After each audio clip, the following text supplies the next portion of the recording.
So recently, I've been playing a lot of Fortnite.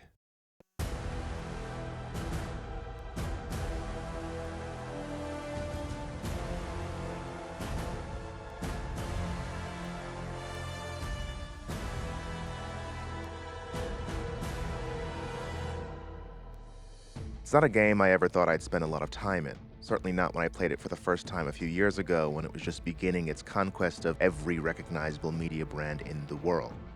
In contrast to then, the game has improved significantly. The map has much more interesting buildings, tunnels, and PvE content.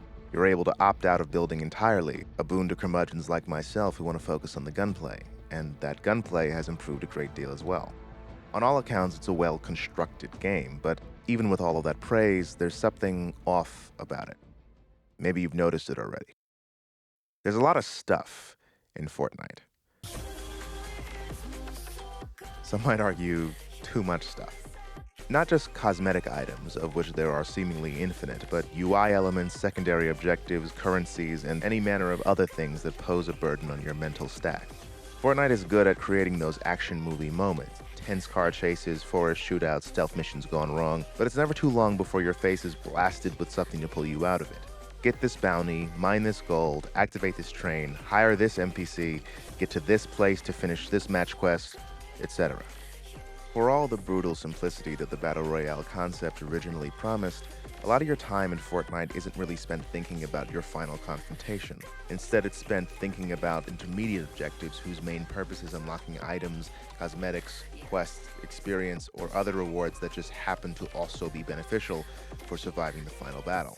All of this adds up to an experience that, while it can be fun, often becomes extremely overwhelming. It is absolutely a game competing in the iPad baby attention market, desperately trying to blast you with a fire hose of activities and opportunities to get you to keep playing at all costs. Half-Life could not be more different.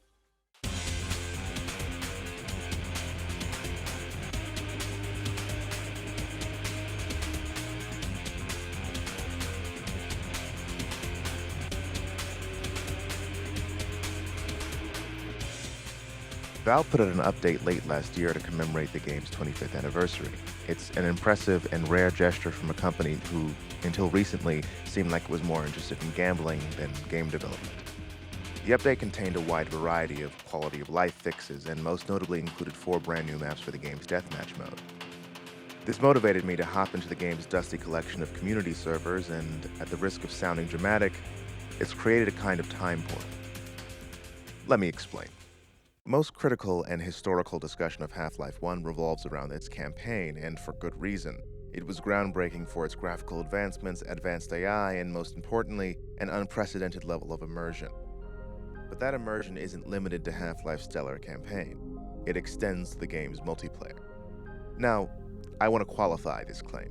If you're a person without experience playing these 90s boomer shooters and you download Half-Life 1 right now and try to play its multiplayer mode, your experience will be anything but immersive.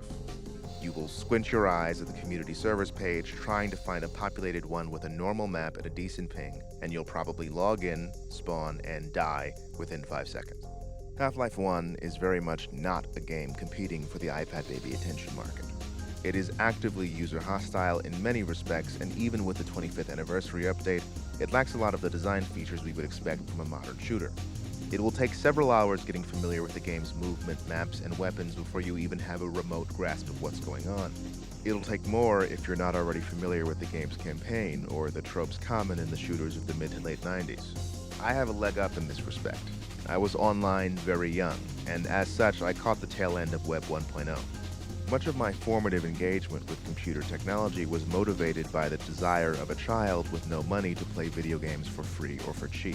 And this motivation will naturally lead you to an interest in emulation, modding, and, well, boomer shooters from the 90s. It was a hell of a lot cheaper to download Zandronum to play Doom than it was to persuade my parents to keep up with the yearly $60 releases of Call of Duty. Even at the time, in the late 2000s, these games were already retro, but there was something about them that appealed to me even as my peers were more interested in modern releases. There was, of course, the childlike wonder of uncovering mysterious arcane relics of the past, worlds whose barrier to entry were far beyond other people in my age group, but were accessible to me through sheer force of curiosity, stubbornness, and asking my dad when I got stuck. But coming back to these games as an adult, I realized that there was more than just the shallow novelty of discovery that appealed to me here. Doom isn't ever going to ask you if you want the battle pass when you start it up. The only match quest you'll get in Quake is survival. Half-Life will let you dress up as Chewbacca at no extra charge. These games are not mechanically simple. Almost all of them are a great deal more obtuse than even the retro-styled indie games of the modern day, but they are conceptually simple. Here's you, here's some guns, maybe a quirky stage hazard or two, and that's it. Get to killing. And, at the risk of sounding like a complete psychopath, there's something profoundly comforting about losing yourself completely in a martial trance. Once you get a handle on one of these retro shooters, engaging with them becomes a deeply meditative experience. It is very easy to lose yourself in the rhythm of the combat, the flow of the lightning-quick movement, and the tightly packed circular map structures. You will die, a lot, but you end up dying so much that death ceases to feel significant and merely becomes a momentary interruption in flow, one that becomes less common as your mastery of the game slowly increases. A lot of community servers you'll find for these games either have enormously large kill thresholds for victory or no thresholds at all. Just games that go on forever until the server restarts or shuts down. As such, there's no sub-process running in your brain telling you to take your focus away from the battle in front of you and think about your next battle pass reward. What you see is all there is. It's genuinely hard to articulate how refreshing that experience is after spending time in Fortnite's labyrinth of checklists, or, frankly, dealing with the avalanche of activities demanding your attention and your money that permeate almost all modern AAA games. Half-Life 1 is often ugly, sometimes clunky, and always unforgiving, but it is more than anything, honest. This contrast between the flagship multiplayer titles of the past and the ones we see today reminds me of the way that Dan Olson of Folding Ideas wrote about the lasting appeal of classic World of Warcraft. If everything is meaningful, if it's all significant content that provides a reward of appropriate value, and they're all on daily or weekly reset timers, well, at a certain point it stops feeling like options and starts to feel like an obligation. Here's where Classic has an unexpected strength. If there's nothing to do, if nothing is meaningful, then you are free to self-direct. And that self-direction is why these classic shooters have a quality that seems impossible to replicate in the modern age. They are yours.